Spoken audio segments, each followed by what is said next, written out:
भगवत प्राप्ति में ये मिलेगा। मतलब अपने को शरीर मान करके वो सोचता है भगवत प्राप्ति हो जाएगी तो ये खाना पीना सोना जागना मौज मस्ती, ये केवल दिमाग शरीर राग में है। खाना पीना सोना जागना ये मस्ती, ये शरीर राग की बात है। आपके स्वरूप में पूर्ण काम हो, न भोजन की जरूरत है, न प्यास की जरूरत है, न किसी भोग की जरूरत है, न किसी लोक की जरूरत है, न किसी प्रतिष्ठा पद की जरूरत है।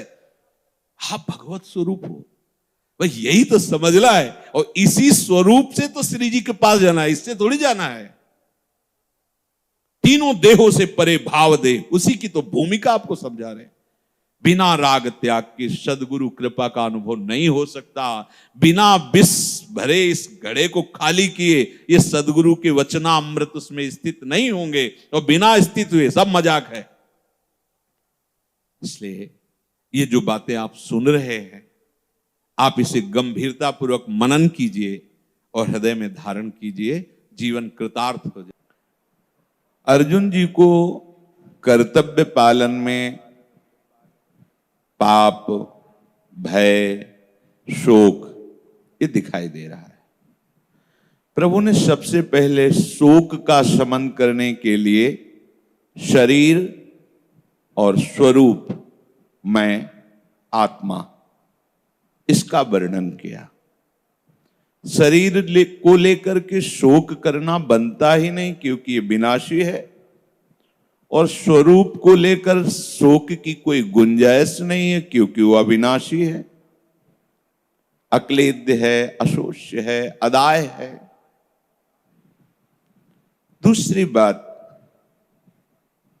पाप। पाप का कहीं भी कोई भी लेस तुम्हारे इस कर्तव्य पे नहीं है, क्योंकि जब कोई स्वसुख वांछा से अपनी भोग वासना पूर्ति के लिए शास्त्र विरुद्ध आचरण करता है तो पाप लगता है। यदि अपने धर्म के अनुसार कार्य किया जाए, शास्त्र सम्मत कार्य किया जाए, तो देखने में भले वो ऐसा लगे कि क्या ये पाप है क्या, पर वो पाप नहीं होता। जो सिद्धांत है, शास्त्र प्रमाणित है, उससे सुकृत होते हैं। अगर सुकृत के फलों से भी निरपेक्ष हो जाए तो वही साधन बन जाता है भगवत प्राप्ति का। और रहा भय कि हमारा धर्म का नाश हो जाएगा, कुल की स्त्रियां पवित्र हो जाएंगी, वर्ण संकर संतानें पैदा होंगी। भगवान कहते हैं सब तुम्हारे अज्ञान की धरा की बातें हैं। यदि तुम हमारी बात मानकर अपने कर्तव्य का पालन नहीं करोगे तो लोग तुम्हारी जो प्रशंसा करते थे कि अहो भाग्य, तुम्हें ऐसा अवसर मिला, सबके लिए मनुष्य जन्म मिला, भगवत प्राप्ति का मार्ग मिला, सद्गुरुदेव मिले। अगर अब भी आप अपना उद्धार न कर पाए, इस कर्तव्य कर्म से विमुख हो गए, तो लोक लोकांतर में तुम्हें भटकना पड़ेगा और तुम्हारी निंदा होगी, अपमान होगा। अर्जुन जी से कह रहे हैं कि तुम्हारा छात्र धर्म है और बिना किसी हिचक के तुम्हें इस कर्तव्य का पालन करना चाहिए। न शोक, न भय, न पाप, इसकी चिंता मत करो, क्योंकि तुमने नहीं चाहा युद्ध, ये स्वयं प्राप्त हुआ है। हमने भी संधि का विधान किया, लेकिन वो लोग नहीं माने। वो कहते हैं बिना युद्ध के मैं सुई की नोक भर भूमि देने के लिए तैयार नहीं हूं। तो अब तुम्हें युद्ध करना ही चाहिए, तुम्हारा कर्तव्य है। प्रभु कह रहे हैं अवाच्य वादांश्च बहून वदिष्यन्ति तवाहिता निंदन सामर्थ्यम ततो दुख तरम नुकिम। ये तेरे जो द्वेष करने वाले लोग हैं ना, इतनी अशांति पैदा कर देंगे कि तुम सह नहीं पाओगे। तेरी निंदा करेंगे सामने, बड़ा वीर बनता था है। हम परमार्थ पथ पे चलेंगे, भजन करेंगे, और पीला पहन लिया, लाल पहन लिया, वृंदावन वासी हो गए, क्या हुआ? आ गए ना लौट के वहीं। नाटक। ये हमें जो कर्तव्य प्राप्त हुआ है उस पे हमें सुदृढ़ होना है। जब हम कर्तव्य पे चलते हैं फिर हमारी कोई निंदा करता है तो वो निंदा दुख प्रदान नहीं कर सकती, क्योंकि हम सत्य मार्ग पर चल रहे हैं, अपने कर्तव्य का पालन कर रहे हैं। पर यदि हम कर्तव्य से विमुख हो जाए फिर हमारी निंदा हो तो असहनीय, फिर आप सह नहीं पाएंगे। द्वेषी जन आपसे जब द्वेष का बर्ताव करेंगे, वो आप परमार्थ से, अपने परम कर्तव्य से विमुख हो गए तो किसके बल पर सहेंगे? फिर वो असहनीय हो जाएगी। बहुत से ना कहने योग्य वचन तेरे लिए कहेंगे। निंदा न तव सामर्थ्यम, तुम्हारी सामर्थ्य की निंदा कर, ततो दुख तरम नुकीम, इससे बड़ा और क्या दुख होगा? इसलिए मेरी बात मान। हतो वा प्राप्स्यसि स्वर्गम जित्वा वा भोक्ष्यसे महीम तस्मादुत्तिष्ठ कौन्तेय युद्धाय कृत निश्चयः। निश्चय करो, अब हम अपने कर्तव्य से बिल्कुल नहीं डिगेंगे। कृत निश्चय, निश्चय बहुत बड़ी ताकत है निश्चय में। यहां जो प्रभु कह रहे हैं कि हतो वा प्राप्स्यसि स्वर्गम, अब देखो उस कर्तव्य कर्म की परिणाम वृत्ति को स्वयं भगवान वर्णन करते हैं। इसलिए कर्तव्य प्रधान क्या है आगे खुद अर्जुन जी पूछेंगे कि आप हमें बताइए, तो बताते हैं मन मना भव मद भक्तो माद्याजी माम नमस्कुरु। क्योंकि यहां जिस कर्तव्य पालन की प्रेरणा प्रभु दे रहे हैं उनका अवतार ही हुआ है। जो अधर्म आचरण करने वाले हैं उनका विनाश आए, जो दुष्कृताम, दुष्कृत कर्म करने वालों का विनाश करना, उस विनाश के लक्ष्य में इस कर्तव्य का उपदेश कर रहे हैं। भगवान का अवतार हुआ है। जो भगवत मार्ग में शास्त्र सम्मत चलने वाले हैं, परित्राणाय साधूनाम विनाशाय च दुष्कृताम धर्म संस्थापनार्थाय संभवाम युगे युगे। पर इस समय जो अर्जुन जी को कर्तव्य का भगवान उपदेश कर रहे हैं उसका फल क्या बता रहे हैं? कह रहे हाथों वा प्राप्स्यसि स्वर्गम और जित्वा वा भोक्ष्यसे महीम। यदि युद्ध में तुम मारे जाते हो तो तुम्हें स्वर्ग की प्राप्ति होगी। स्वर्गो स्वल्प सुखदाई, जो स्वर्ग का सुख है वो अल्प है। पुण्य क्षीणे मृत्यु लोके विशंति, कोई खास बात नहीं हुई। और अगर जीत गए तो पृथ्वी का राज्य भोगोगे, दोनों खास बातें नहीं। स्वर्ग का राज्य शरीर छोड़ने पर और जीतने पर, युद्ध विजय प्राप्त करने पर पृथ्वी का राज्य। भक्तजन इन दोनों को तिनके के समान त्याग देते हैं। तभी अर्जुन जी का आगे प्रश्न भी होता है प्रभु से। और ठीक इसी श्लोक के बाद इसी कार्य से परम पद कैसे मिलेगा भगवान को बताना पड़ा, क्योंकि ये कोई खास बात नहीं हुई। हतो वा प्राप्स्यसि स्वर्गम जित्वा वा भोक्ष्यसे महीम तस्मात् उत्तिष्ठ कौन्तेय युद्धाय कृत निश्चय। निश्चय कर। जब कोई भगवत मार्ग में चलता है, मन वचन कर्म से प्रभु को अर्पित होता है, तो स्वर्ग लोक की क्या बात है, उसे ब्रह्मलोक भी फीका लगने लगता है। कोई भी ऐसी भोग सामग्री नहीं है, क्योंकि सब मायाकृत है। क्या कर्तव्य पालन का फल मायाकृत खिलौनों से है? ये पृथ्वी का राजा बनना या स्वर्ग का राजा बनना, ये मायाकृत एक नाटक में एक पदवी मिल जाना है, खास बात नहीं। माया के अंतर्गत ही स्वर्ग भी है और ये भूमंडल भी है। तो जगत गुरु भगवान इस भूमंडल का राज्य या स्वर्ग का राज्य देने की बात कहकर अर्जुन को कर्तव्य में लगा रहे हैं। इसका क्या कारण है?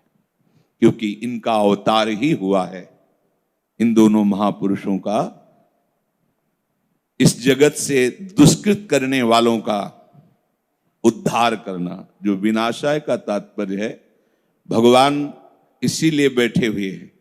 जिस जिसका विनाश सामने से हो रहा है उनको भगवान देख रहे हैं और भगवान को वो देख रहे हैं।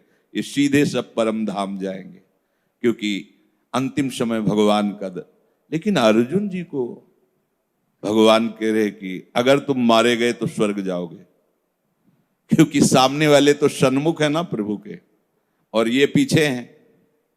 मारे जाओगे तो स्वर्ग जाओगे और जीतोगे तो भूमि का राज्य प्राप्त होगा।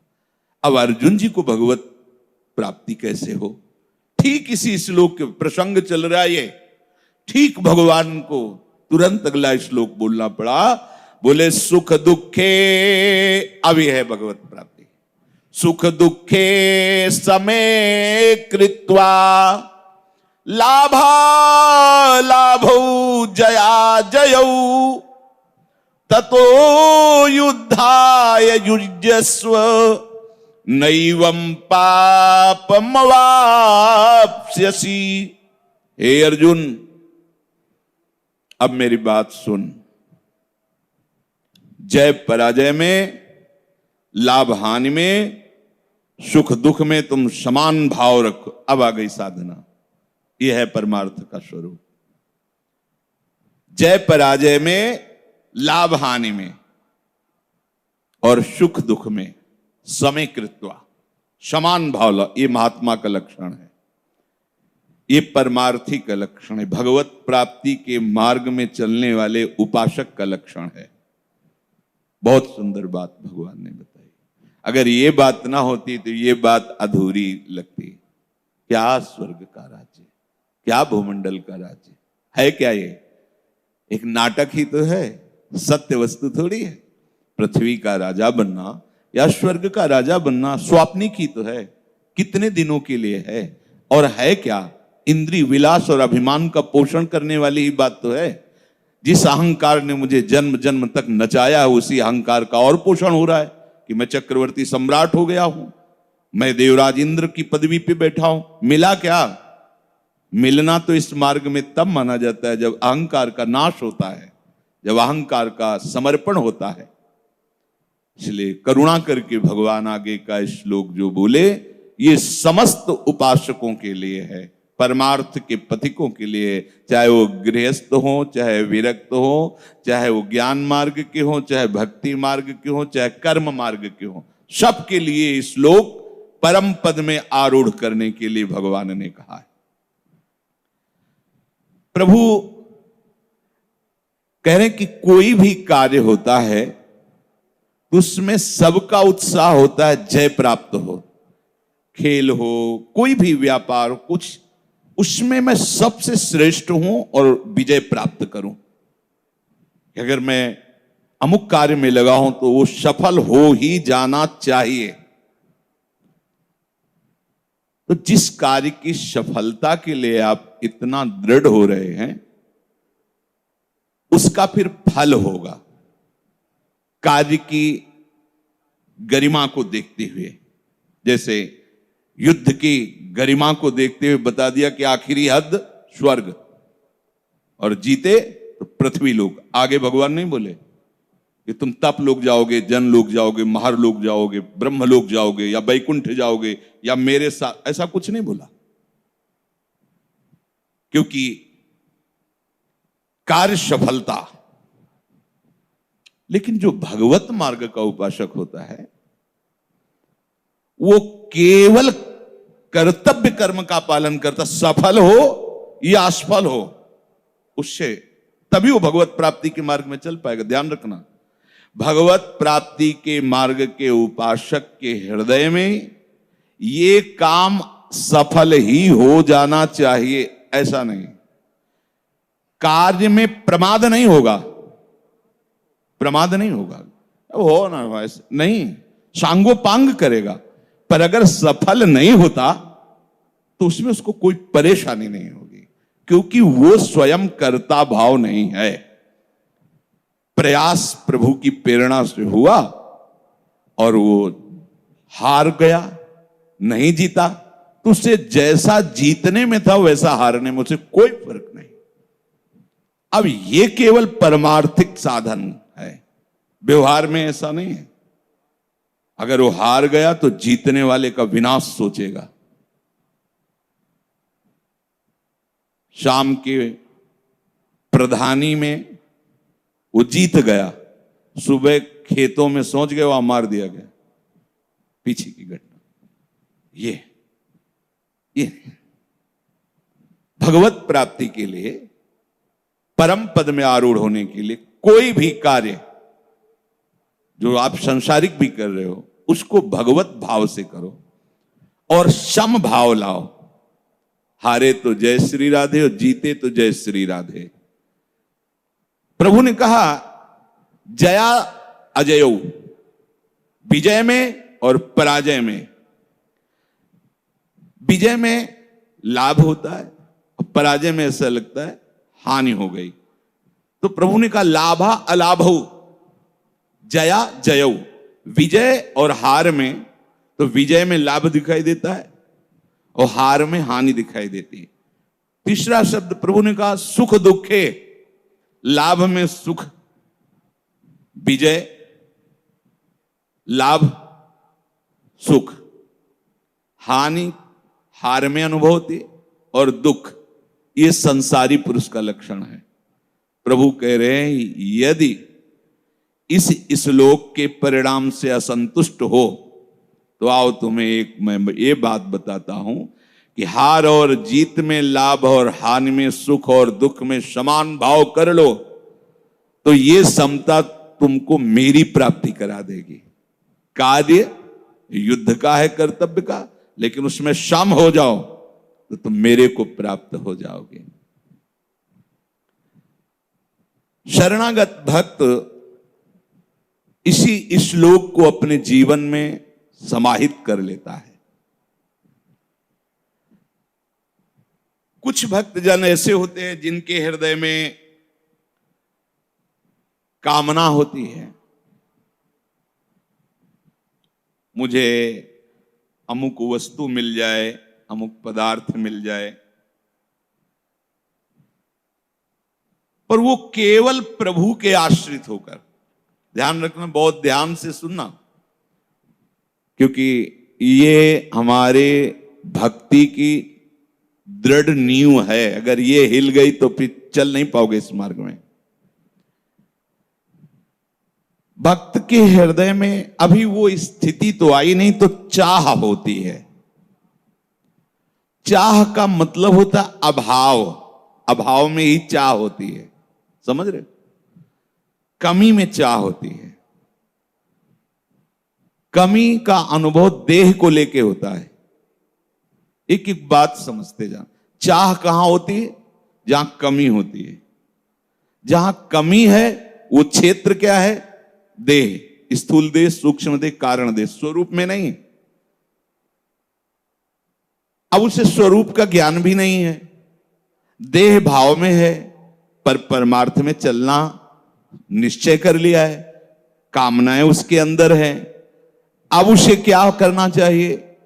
उसे दृढ़ विश्वास कर लेना चाहिए कि मेरी कमी की पूर्ति, अभाव की पूर्ति, चाह की पूर्ति प्रभु करेंगे। ठीक?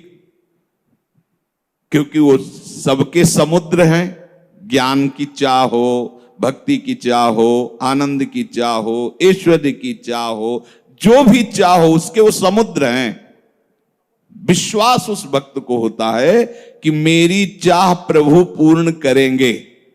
अब वो ये इस विश्वास के साथ ये निर्भरता हो जाती कि यदि वो मेरे लायक चाह होगी तो पूर्ण करेंगे, नहीं तो नहीं करेंगे। अच्छे से समझते जाना तो आपका परमार्थ भगवत मार्ग पुष्ट हो जाएगा।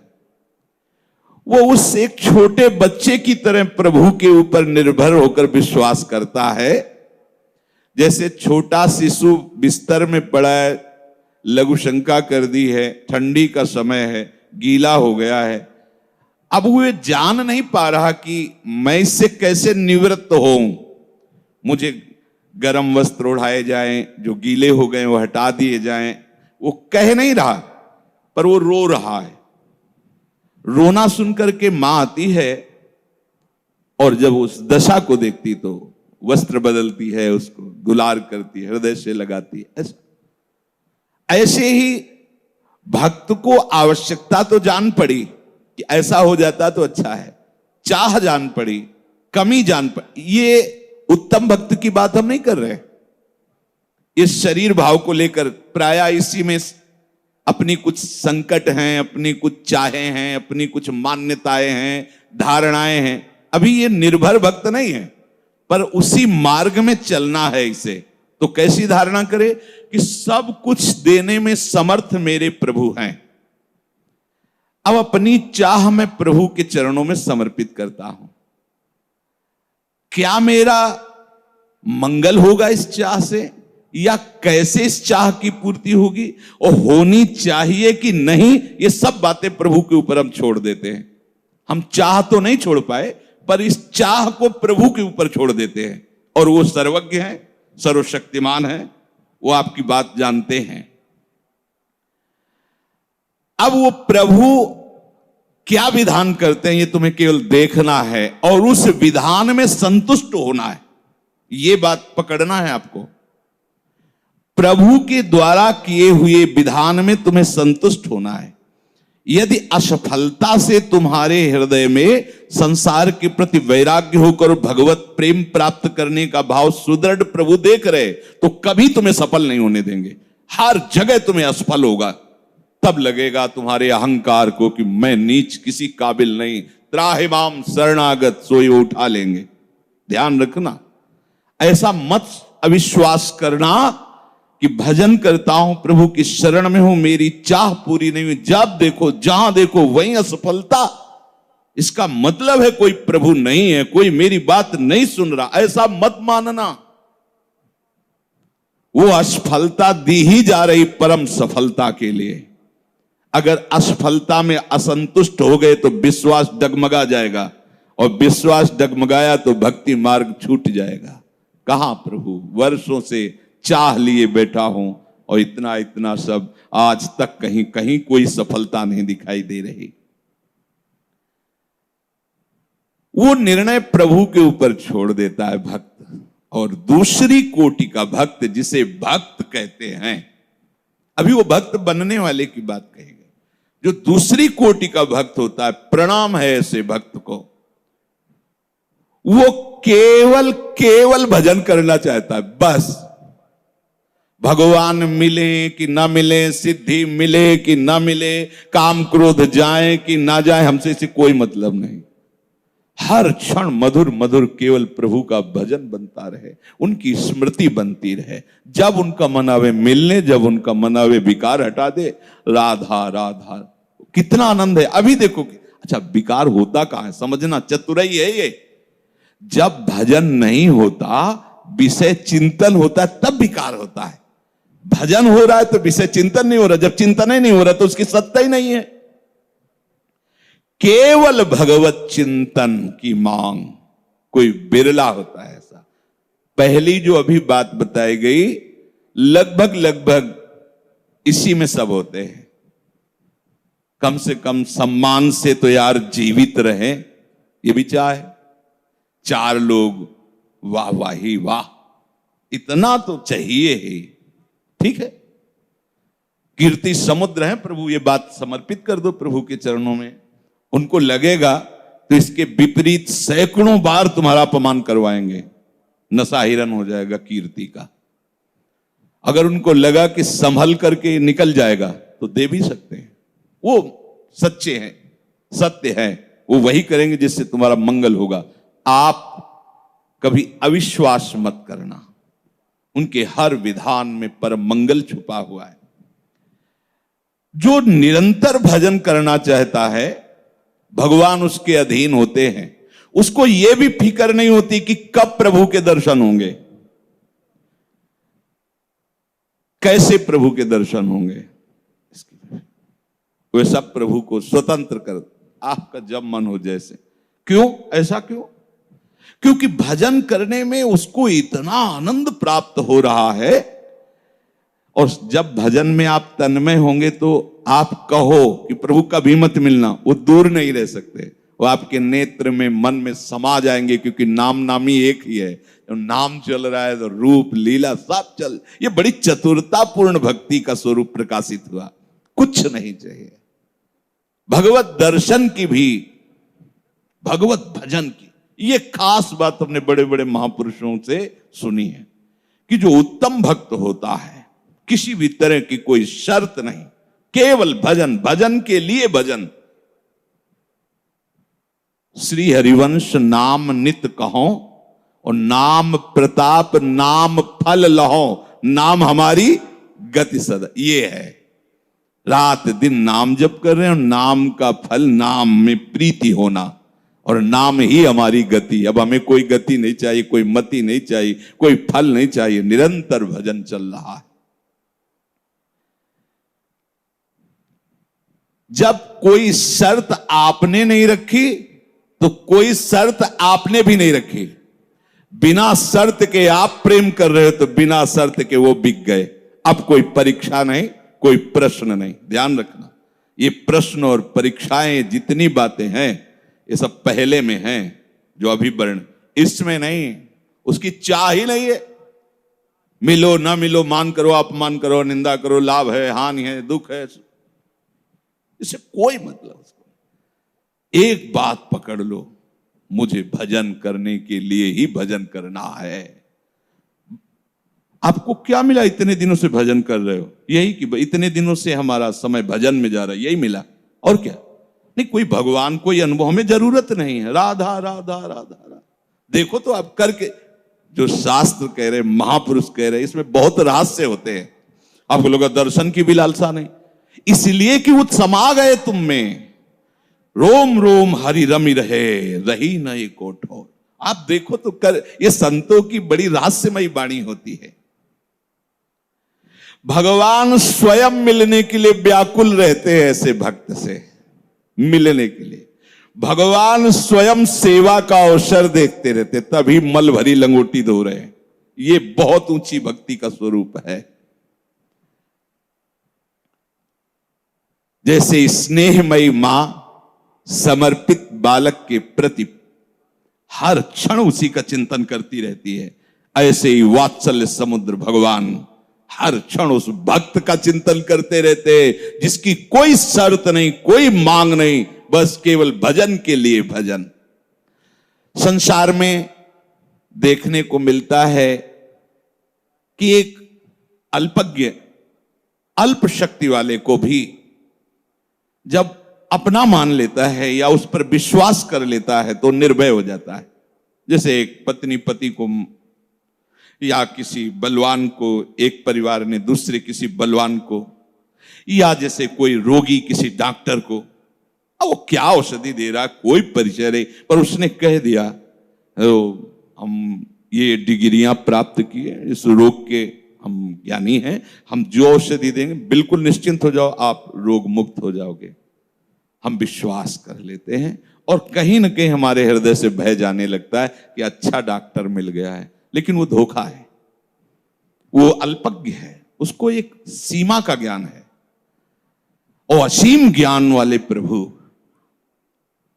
आज तक प्रभु के द्वारा कोई धोखा नहीं हुआ किसी के साथ, कहीं कोई इतिहास में ऐसा नहीं। मंगल भवन है, जिनको तीक्ष्ण बाणों से बेधा, उनको भी ऋषि मुनियों के द्वारा वांछित परम पद प्रदान किया, ऐसे मंगल भवन है। हमारा पूरा का पूरा समर्पण प्रभु के चरणों में हो जाना चाहिए। ये वही कर सकता है जिसका ध्येय बन गया है संसार से मुक्त होना। कोई भी लौकिक पारलौकिक पद, ऐश्वर्य, भोग सामग्री, अगर आपके हृदय में इनका स्थान है तो आप पहले जो वर्णन हुआ उस कोटि के भक्त हैं, तो उसके लिए भी उपाय बता दिया। समर्पित करके निश्चिंत हो जाओ, जैसा विधान हो रहा है, दुख सुख के समय कृत्वा लाभा लाभो जया जयो, वो चाहे सफल हो या असफल हो, लाभ हो या हानि हो, सुख या दुख हो, समान रखना, क्योंकि वो सर्वज्ञ, वही विधान करेगा जिससे तुम्हारा मंगल होगा। जब साधक लौकिक पारलौकिक समस्त भोगों से वैराग्य प्राप्त कर लेता है, तब उसके हृदय में दैवी शक्तियों का प्रादुर्भाव होता है, दिव्य। उसका अंतःकरण एकदम निर्मल शुद्ध सात्विक होने लगता है। इंद्रियां स्वाभाविक अंतर्मुख रहती हैं, बहिर्मुखता नष्ट हो जाती, क्योंकि चाह से ही बहिर्मुख होता है। घर से बाहर कब निकलता है? जब काम होता है। अब काम है नहीं, चाह है नहीं, तो इंद्रियां अब अंतर्मुख हो गई, बहिर्मुख नहीं। मन को विषय अच्छा ही नहीं लगता। कैसी सुंदर स्थिति है। मन को विषयों से हटाते उसी में चिपकता है, क्योंकि मलयुक्त है। और जो केवल भजन के लिए भजन करता है, उसकी इंद्रियां अंतर्मुख हो जाती है, हृदय पवित्र हो जाता है, मन विषयों की तरफ जाता ही नहीं है। आई बात देखो, इतना एकाग्र मन हो जाता है कि सुख है तो भजन चल रहा है, दुख की परिस्थिति है तो भजन चल रहा है, शीत है तो भजन चल रहा है, उष्ण गर्मी है तो भजन चल रहा है, मान है तो भजन चल रहा है, अपमान है तो भजन चल रहा है, कोई निंदा कर रहा है तो भजन में फर्क नहीं, कोई प्रशंसा कर रहा है तो फर्क नहीं। ये करना नहीं पड़ा उससे समान भाव। एक होता है समान भाव करना, और एक होता भजन के बल से स्थिति आना। जिसने ये नियम ले लिया है भजन के लिए भजन, बहुत काम की बात है, बहुत अंतिम विश्राम की बात है। अब प्रभु की प्राप्ति के साधनों में सबसे श्रेष्ठ साधन है संत सदगुरुदेव के वचन पर विश्वास। संतों से सुना गया है कि प्रभु के सिवा तुम्हारी कहीं तृप्ति नहीं हो सकती। मानो इस बात को, अनुभव करके तुम नहीं ढूंढ पाओगे, क्योंकि बहुत जन्म हो गए अभी तक अनुभव नहीं कर पाए। तो अगर सोचो कि मैं भोग करके अनुभव कर लूं, तो कभी इसमें विश्राम नहीं मिलेगा, कभी तुम अनुभव ही नहीं कर पाओगे। तो क्या करें? अनुभूत महापुरुषों के वचनों को मान करके छोड़ दें और पकड़ लें। प्रभु के नाम रूप को पकड़ ले और संसार के नाम रूप विषयों को छोड़ दे। ये शंका तुम्हारे हृदय से चली जानी चाहिए कि विषयों में सुख है ना कुछ तो है। ये शंका जब तक बनी रहेगी तब तक बहुत परेशानी है। मान लो कैसी दशाएं हैं, रो पड़ते हैं लोग कि नहीं सहा जा रहा। अरे पागल, तेरे को क्या कष्ट हो रहा है? तेरा मन है, उसने बुरे आचरण किए, वो जल रहा, तू अलग हट। पर वो ये कला नहीं पता ना, अभी तक उसी के साथ रहा है, तो कैसे हटूं, कहां जाऊं? इसलिए गुरु शरणागत की आवश्यकता है। केवल कंठी बंधवा लेना, तिलक लगवा लेना, यही गुरु शरणागति नहीं। हृदय को गुरु चरणों में समर्पित करना, तो वहां की बात धीरे धीरे हृदय में आने लगती है। ये उपदेश से भी ज्यादा काम उनकी कृपा शक्ति करती है। उनकी दृष्टि, समझिए बात, वो जा रही बात और समझा रही अंदर से। जब चित्त का समाधान हो जाता है, कई बार कहा कि चित्त का समाधान तो हो ही जाना चाहिए। क्या? प्रियालाल के सिवा हमारा कोई नहीं। हमारे जीवन की परम शांति और विश्राम का स्थान श्री राधाजुग चरण निवास। हमें अगर बात माननी है तो सिर्फ सदगुरुदेव संत भगवान की, दूसरे की नहीं। अब उसे प्रभु के सिवा कुछ अच्छा नहीं लगता। अब उसकी सारी की सारी स्थूल सूक्ष्म कारण की चेष्टाएं केवल प्रभु के लिए होती है। कितना बढ़िया बन गया, सब कुछ अपने आप छूट जाता है। अगर गुरु शरणागति के भाव को आप तौल करके देखिए तो आप कहां हो छोड़ने में, और कहां आपको कौन पकड़े हैं, कैसे छूट गए। देखो ना, कब आपने वेदांत स्वाध्याय किया कि ब्रह्म सत्यम जगन मिथ्या, और कब आपने तपस्या की जिसके प्रभाव से अंतःकरण शुद्ध हुआ और आप संसार से बैरागी बने। कब? ये क्या है? ये केवल गुरु कृपा, दृष्टि का प्रताप है। ये 4 प्रकार का होता है। भगवत प्राप्ति के मार्ग में चलने वाले उपासकों की जो लालसा है वो 4 प्रकार के उपासक हैं। एक तीव्र, मध्यम, मंद और अतिमंद। ये 4, तीव्र, मध्यम, मंद और अतिमंद। अगर भगवत प्राप्ति के मार्ग में नहीं चलता तो आध्यात्मिक, आदि भौतिक और आदि दैविक 3 कष्ट उसे देते ही रहते हैं। मानसिक रोग, बहुत ज्यादा लोग परेशान हैं इस रोग से, 100 में 99। बहुत बुरी दशा पैदा की है मन, हम देख रहे हैं ना देश।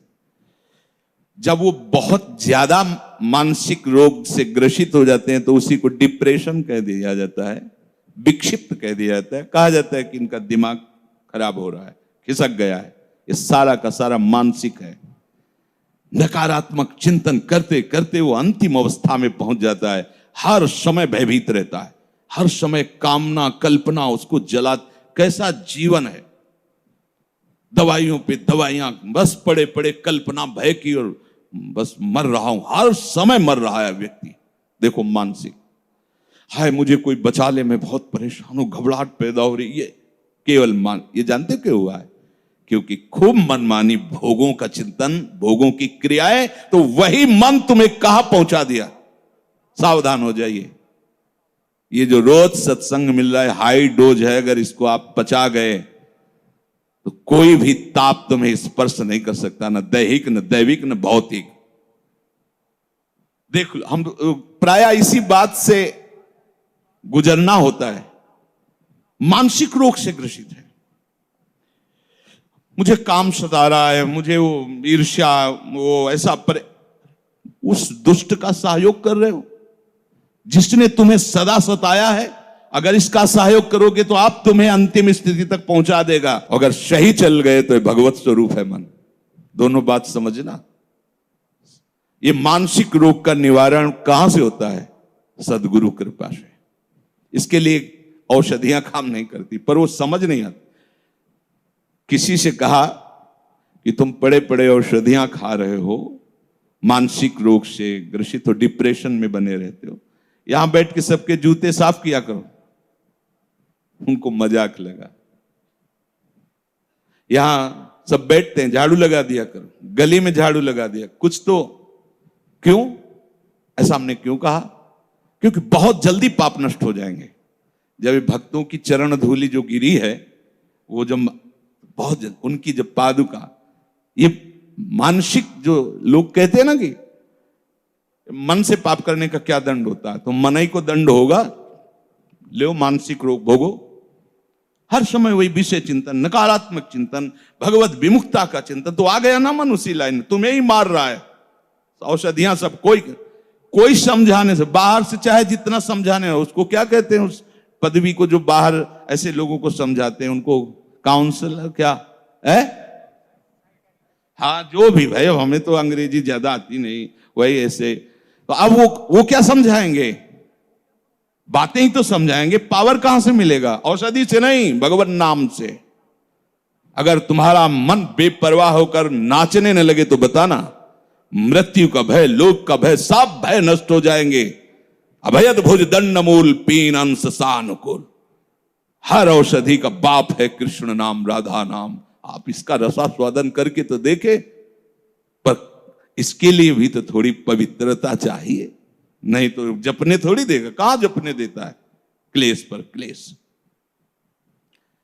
और शारीरिक रोग कहना ही क्या है, तो सबके शरीर रोग से ग्रसित हो रहे हैं। हम पाप नहीं करते तो भजन करने की आवश्यकता क्या है? ये पाप है। भजन के लिए जन्म मिला, भजन नहीं किया ना, तो जिस मन और तन से तुमने भोगों को भोगा, उनका चिंतन, उनकी क्रिया की, उन्हीं को रोग से ग्रसित करके उन्हीं की आसक्ति तुम्हें जलाएगी और दुर्गति करेगी। देखो ना, अनावृष्टि, अतिवृष्टि, भूकंप, वज्रपात, एक्सीडेंट, दैव दुर्घटना, ये आधिदैविक, और दूसरे मनुष्य, भूत, प्रेत, प्राणी, राक्षस, कीड़ा मकुड़ा, सांप बिच्छू, इनके द्वारा, ये आदि भौतिक, इन तीन दुखों से कोई बच नहीं सकता। अगर बचना है तो भगवान की शरण लेना ही होगा। भजन क्यों करें? इसलिए करो, भजन करना ही होगा। हमने एक काफी धनी आदमी से मिले, जब भ्रमण करते थे, कई गाड़ियां उनके साथ, एकदम बाबूजी रो पड़े एकांत में। कोई ऐसी सुख सुविधा नहीं जो ना हो, जब जो चाहे। फैक्ट्रियों के मालिक थे, कानपुर फैक्ट्री इलाका बहुत है, उनका जब जो चाहे वो मिलता है, पर हर समय हृदय जलता रहता है, नींद नहीं आती, औषधि पे औषधि लेता हूं, सब बड़ा परेशान हो गया हूं। आपका नाम सुना था इसलिए आए यहां, हम कोई डॉक्टर थोड़ी। उनका सुना था कि आप, तो हम कहा लिखो, दवा लिखो, आज के बाद परिस्त्री से व्यभिचार नहीं करोगे, शराब नहीं पियोगे, मांस नहीं खाओगे, आप ये द्वैत क्रीड़ा, जुआ नहीं खेलोगे, नाम जपो इतने समय, और 10 बजे से लेट जाओगे, 4 बजे जग जाओगे, नींद आवे ना आवे, 2-4 दिन आप ऐसा कर, कभी दोबारा जिंदगी में नहीं हमारी औषधि किसको पचेगी? कह रहे हैं कि जो परिग्रह मात्र को विष समझकर त्याग देता है, परिग्रह, जो भोग अच्छा लगता है उसको समीप रखने की इच्छा होती है, परिग्रह मात्र को, समस्त भोगों को विष की तरह त्याग कर कैसे प्रभु का भजन निरंतर हो, ऐसी जलन हर समय बनी रहती, उसे तीव्र भगवत प्राप्ति की लालसा कहते हैं। तीव्र 4 प्रकार की बताई, सबसे श्रेष्ठ भगवत प्राप्ति की लालसा है। कोई धर्म, कर्म, भोग, सामग्री, व्यक्ति, मित्र, किसी से मिलने की इच्छा नहीं, अब और कुछ करने की इच्छा नहीं, अब और कुछ भोगने की इच्छा नहीं, निरंतर भजन में डूबना। हम भगवत प्राप्ति की इच्छा नहीं कह रहे, निरंतर भजन में डूबना हमारा केवल लक्ष्य, हर समय प्रभु से जुड़े रहना। प्रभु, वो शरीर की चेष्टा, मन की चेष्टा, बुद्धि की, सबसे, इसे तीव्र लालसा कहते हैं। दूसरा, मध्यम, बहुत जलन हो रही है मन में, शरीर रोग से ग्रसित हो गया है, परमार्थ में चलने में ही सुना है कि अब मंगल हो सकता है। भोगों का त्याग करना कहते तो हैं संत जन, तो भोग का त्याग कर देना चाहिए या रहते हुए वहीं भजन का अभ्यास करना चाहिए? ये बहुत चतुर है मन। देखो, देखते हैं अभी तो घरे में रह के, जैसे सुना सत्संग में कि ऐसा भोग त्याग करने से ही शारीरिक मानसिक सब क्लेश नष्ट होते हैं, भगवत भजन करना चाहिए त्याग करके। तो त्याग करें या घर में रह के, घर में ठीक रहेगा? नहीं यार, त्याग तो करना ही पड़ेगा।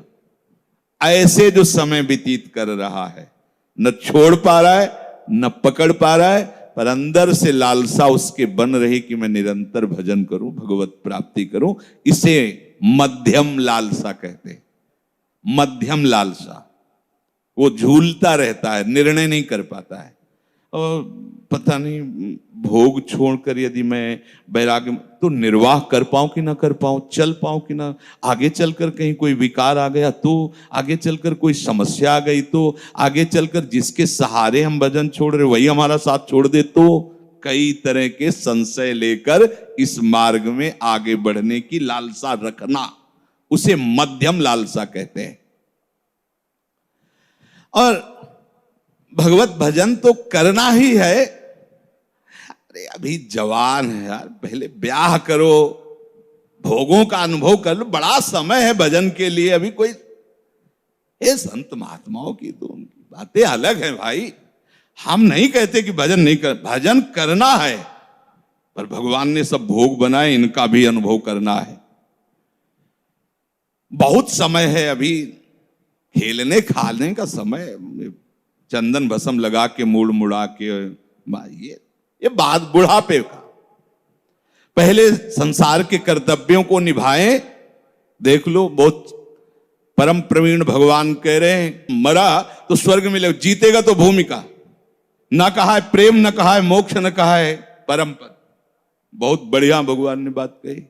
देखना है कि हमारा कर्तव्य क्या है, उसका परिणाम क्या है।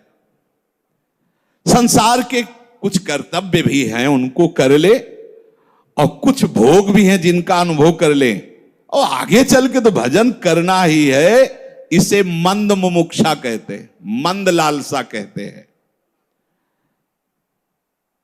अरे यार, अब हमसे तो कुछ होने वाला नहीं। भगवान जब चाहेंगे ना, भजन करवा लेंगे। जैसे कोई है कि हो सकता है कभी कहीं हम खोद रहे हों और खजाना मिल जाए। कल्पना, रास्ते में जा रहे हो और हमें कोई ऐसी चेक मिल जाए, वस्तु मिल जाए। ऐसे ही वो सोचता है कि भोगते हुए जीवन जा रहा है, कभी भगवत प्राप्ति हो जाएगी। महत्व है, भजन का महत्व है, भगवत प्राप्ति का महत्व है, पर भोगों का राग इतना सुदृढ़ है कि उसे छोड़कर इधर चल पावे ऐसा नहीं। इसे भी लालसा कहते हैं। ये चौथी लालसा है। भोगों की लालसा है, पर कहीं न कहीं इतना भाव है कि भजन करना चाहिए। भगवत प्राप्ति और भजन ये मनुष्य जीवन में आवश्यक है, पर वो भगवान चाहेंगे हो जाएगा जब हो जाए। अभी तो ये चौथी बात है। संसार के सुख भोगते भोगते भाग्य में लिखा होगा तो भजन होने लगेगा। अरे भाई, भजन और पूजन और धाम जाना वे सब भाग्य की बातें हैं। काल ही कर्म ईश्वर मिथ्या दोष लगाए, ऐसे लोगों से कभी नहीं मिलना चाहिए। कम से कम 2 से, इनमें 4 में लालसा वालों की बात कह रहे हैं। जिनकी लालसा नहीं उनका तो संग ही नहीं करना। लालसा में भी देखना है, तीव्र और जो मध्यम लालसा है, यहां तक तो ठीक है, आगे वाली नहीं। आगे वाले पुरुषों का संग नहीं करना चाहिए, नहीं फिर हमारी लालसा डगमगा जाएगी। ये अति मंद लालसा कही जाती है। बहुजन्म व्यापी तपस्या और प्रभु की उपासना के प्रभाव से हृदय में जब सब पाप नष्ट हो जाते हैं, तब ये तीव्र लालसा प्रकट होती है। बहुत जन्म की साधना, बहुत जन्म की साधना क्या अब और इंतजार करोगे कि बहुत जन्म हो गई? अनेक जन्मों की साधना का फल मिल गया, साधु समागम, सत्संग। अब कोई जन्म नहीं, सत्संगति संसति कर अंत। अब हमारा समय आ गया है संसार से मुक्त होने का, भगवत प्राप्ति का। नहीं, ये संयोग ही न बनता। तीव्र इच्छा उत्पन्न होने पर यस्तु तीव्र मुमुक्षु स्यात् सा जीवन नेव मुच्यते। दूसरी बात नहीं रहती, ध्यान रखना। जब तीव्र लालसा पैदा होती है तो उसको खूब समझाया जाए। धर्म ऐसा कहता है, कर्तव्य कुछ समझ में नहीं आएगा, बस एक ही बात समझ में आएगी कि तुम यहां से चले जाओ, हमें भजन करने दो। रात दिन भजन और कुछ नहीं, कुछ समझ में नहीं आता, नहीं आता।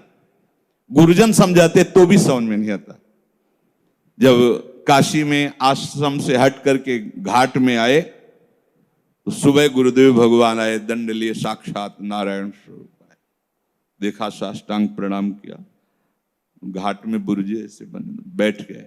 क्या उद्दंडता कर रहे हो? क्या है ये? बिना बताए छोड़ के वहां से चले आए, क्या है ये? उनका महाराज जी, आपसे तो कोई छुपाव है नहीं। बद्री नारायण जाने के लिए वहां कोई संगोष्ठी, कोई ऐसा था उत्सव। हृदय तैयार ही नहीं हो पा रहा था कि अभी हमें वस्तु की प्राप्ति नहीं हुई और मैं समाज ज्वाइन करूं और उत्सव ज्वाइन करूं, भंडारा, ये सब। हम कहा, महाराज जी आपसे हृदय की बात कहते हैं, हम घर से भागे थे भगवत प्राप्ति के लिए। अब जब तक हमारी समस्या का समाधान नहीं हो जाता, ये सब हमें बिल्कुल अच्छा नहीं हम साथ चल रहे हैं तो महाराज हमें बिल्कुल अच्छा नहीं लग रहा। आप आज्ञा भी करोगे तो हम असमर्थ हैं आपकी इस आज्ञा पालन करने में। पता नहीं कौन सी सामर्थ्य जी जो उनसे बात करवा रहे थे। थोड़ी देर बैठे रहे तो उनका फिर ऐसा किया करो, आश्रम से भोजन ले आया करो, घाट में ही बने रहो। कहा महाराज जी ऐसा भी नहीं हो सकता। जब हम सुबह आए थे तो महादेव जी की इच्छा से ऐसा हमारे हृदय में भाव आया कि आकाश वृत्ति से जीऊंगा। आकाश वृत्ति मतलब जो प्रभु भेज देंगे, और घाट में रहूंगा, किसी के आश्रम में नहीं जाऊंगा, प्राण चाहे निकल जाए। तो कुछ मुद्राएं निकाल के देखी, तो फिर यहीं से मंगा के खा लिया करना, हम 2-4 दिन में आते रहे। गुरु वात्सल्य सिंधु होते हैं, उनको समझ पाना बहुत कठिन है। आपने कहा महाराज जी बस अब आप कृपा कर रहे हैं, अब जैसा मनावे वैसा करो, नारायण नारायण चले गए। प्रक्रिया में लगा कि गुरुजी नाराज हैं, लेकिन आपको सच्ची बताए वहीं काशी में ही जब आश्रम के संत आते मिलने तो बोले गुरुजी तुम्हारे कहते थे कि जीवन होना चाहिए तो ऐसा होना चाहिए। बोले तुम, और हजारों बार स्वप्न में आकर के गुरुदेव भगवान दुलार संन्यास मार्ग, यहाँ वृंदावन में भी गुरु तत्व है, वही इस रूप में विराजमान है। तीव्र लालसा प्रकट होने पर दूसरी कोई बात सुहाई, सच्ची मानी कोई बात, अगर कोई हमारी तरफ प्रणाम करने की मुद्रा में आ रहा था, जिसे काशी में घाटों उठ के चल देना, बिल्कुल बात नहीं, वो स्वभाव ऐसा हो जाता, कुछ अच्छा नहीं लगना, बस वो हाय हाय मचती हृदय में। कैसे कैसे मुझे कैसे बोध हो, मुझे कैसे समझ में आवे जो शास्त्रों में लिखा है कि हृदय में ही प्रभु, कैसे अनुभव हो। जिस उपाय से उसे प्यारे का मिलन संभव दिखता है, लोक परलोक या किसी की कुछ भी परवाह न करके वो उसी उपाय में लग जाता है। प्रिय मिलन की उत्कंठा उसे उन्मत्त बना देती है। प्रिय की प्राप्ति के लिए तान मान धान धर्म कर्म सभी का त्याग कर देता है। तीव्र मुमुक्षु, तीव्र लालसायुक्त, अब बस प्रीतम प्रीतम, दूसरी कोई बात नहीं, अपने आप को न्यौछावर कर देता है प्रीतम पर। प्रीतम से मिलने को जिसके प्राण कर रहे हाहाकार,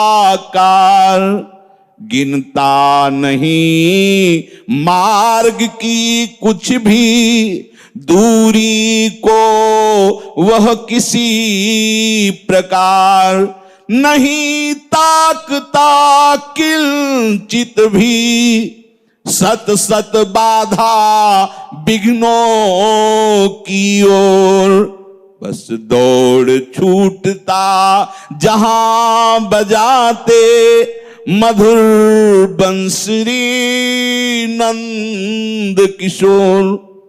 प्रीतम के लिए प्राणों को हथेली पर लिए वो साधक दौड़ पड़ता है भगवत प्राप्ति के लिए। उसके प्राणों में केवल व्याकुलता रहती है।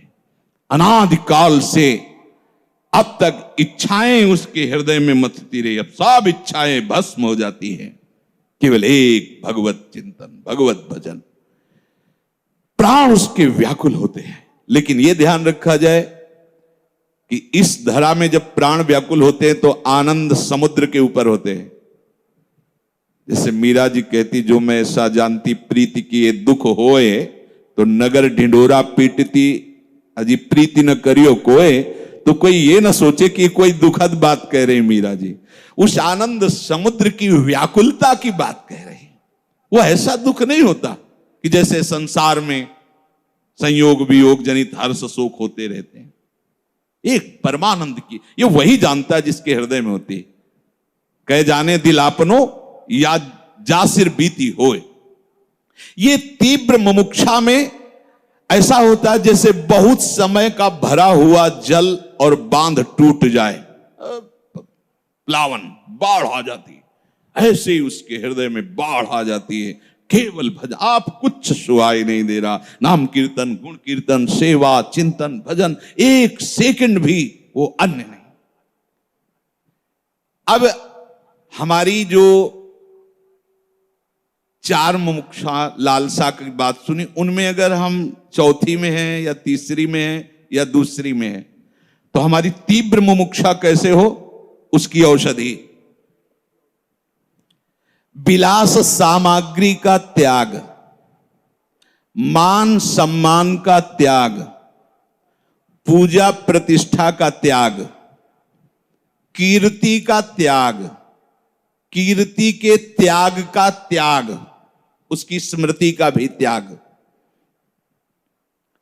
सभा समितियों में शामिल होना नहीं, बड़ी बड़ी सभाओं में समितियों में नहीं, अखबार कॉमिक्स आदि पढ़ना नहीं, किसी भी मनुष्य विशेष से या स्थान विशेष से या वस्तु विशेष से ममता कर लेना नहीं।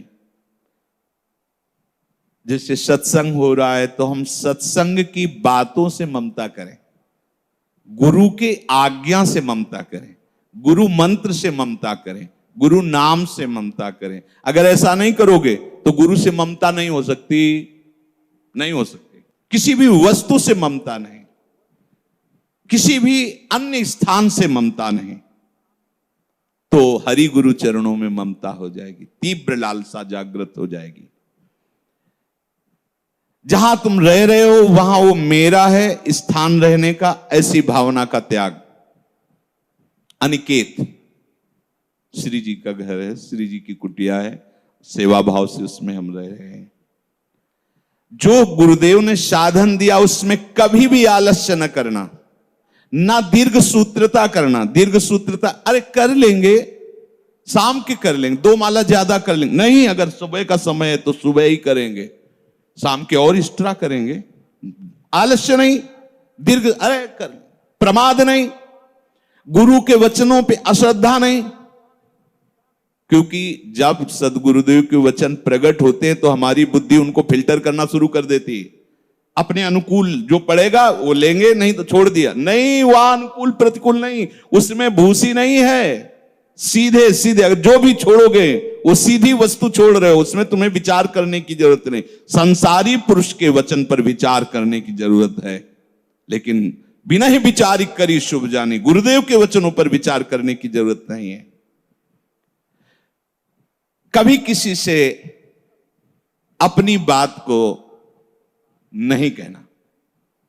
भाई हमने तो जीवन में यही समझा निरंतर भजन होना चाहिए, कुछ नहीं। हाँ, क्या महापुरुषों से पूछो, संतों से पूछो, हम तो कुछ नहीं जानते, इतने है प्रभु की शरण में पड़े हैं बस। अपने मन में जो चल रहा है साधन वो कभी किसी से न बताए, तीव्र लालसा के लिए।